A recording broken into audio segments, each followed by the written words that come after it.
People in Appleton today taking time out ahead of Memorial Day to honor those who died serving this country at two area cemeteries who held somber services. The two events took place at Moses Montefiore Cemetery and St. Mary's Cemetery.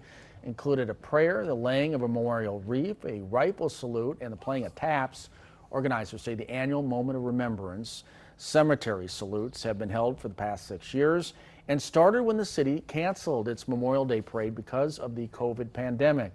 Those who participated then wanted this to become a tradition moving forward. It is truly an honor to know what these individuals went through, especially our combat vets and the vets who died in the line of duty. Just amazing. Everybody should be giving honor and take a few minutes out of your Memorial Day and think of what it really means to honor our veterans and their families.